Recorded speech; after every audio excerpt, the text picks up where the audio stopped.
প্রিয় দর্শক, আশা করি আল্লাহর অশেষ রহমতে আপনারা সবাই ভালো আছেন। ফিরাউন ছিল ইতিহাসের সবচেয়ে ক্ষমতাধর এবং অহংকারী শাসকদের একজন। তার প্রাসাদ ছিল দুনিয়ার সবচেয়ে জাঁকজমকপূর্ণ জায়গাগুলোর মধ্যে একটি, যেখানে ভয় আর ক্ষমতা একসাথে রাজত্ব করত। কিন্তু সেই প্রাসাদের ভিতরেই জন্ম নেয় এক অবিশ্বাস্য ঘটনা, যা ইতিহাসের মোড় ঘুরিয়ে দেয়। ফিরাউনের স্ত্রী আসিয়া আলাইহিসসালাম ছিলেন এক মহান এবং পবিত্র নারীর নাম। তিনি ছিলেন সত্যের অনুসন্ধানী এক অন্তর, যার হৃদয়ে দুনিয়ার চাকচিক্য কখনো শান্তি আনতে পারেনি। ফিরাউনের কুফরি এবং অহংকার তার জীবনে এক গভীর প্রশ্ন তৈরি করে, সত্য আসলে কোথায়?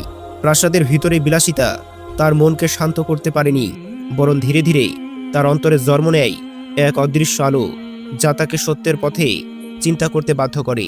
এই ভাবনাই ছিল তার জীবনের পরিবর্তনের প্রথম ধাপ। ফিরাউনের রাজপ্রাসাদ ছিল দুনিয়ার সবচেয়ে বিলাসবহুল স্থান, কিন্তু সেই ঘরেই আসিয়া আলাইহিসসালাম অনুভব করতেন এক গভীর শূন্যতা।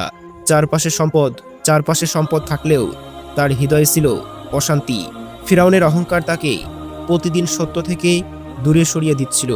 তিনি নিজেকে সর্বোচ্চ প্রভু দাবি করতেন, যা আসিয়ার অন্তরকে নাড়া দিত। এ অবস্থাতেই আসিয়া ধীরে ধীরে সৃষ্টি সম্পর্কে চিন্তা করতে শুরু করেন।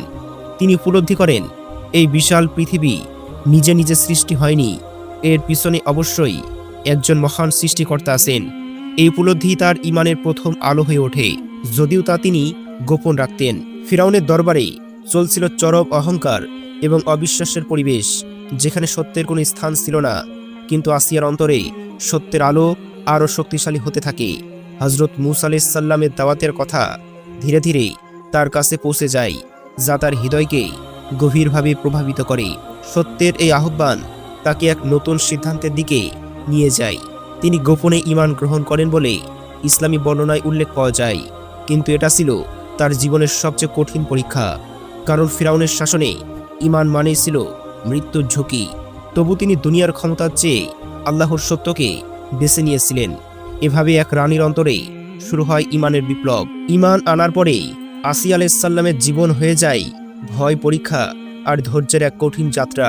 ফিরাউনের দরবারে তিনি হয়ে ওঠেন অচেনা একজন সত্যবাদী আত্মা। তাকে ভয় দেখানো হয়, কিন্তু ঈমান ত্যাগ করেননি। রাজত্ব, সম্পদ এবং দুনিয়ার সব প্রলোভনের চেয়ে তিনি আল্লাহকে বড় মনে করেন। তিনি দোয়া করেন, হে আল্লাহ, আমাকে জান্নাতে আপনার কাছে একটি ঘর দান করুন।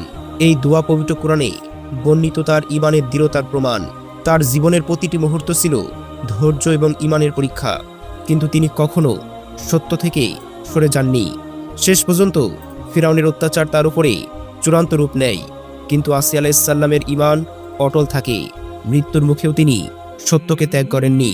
তার এই দৃঢ়তা তাকে ইতিহাসের অন্যতম শ্রেষ্ঠ নারীতে পরিণত করে। আল্লাহ তাআলা তার জন্য জান্নাতে একটি ঘরের সুসংবাদ দেন, যা তার ঈমানের পুরস্কার।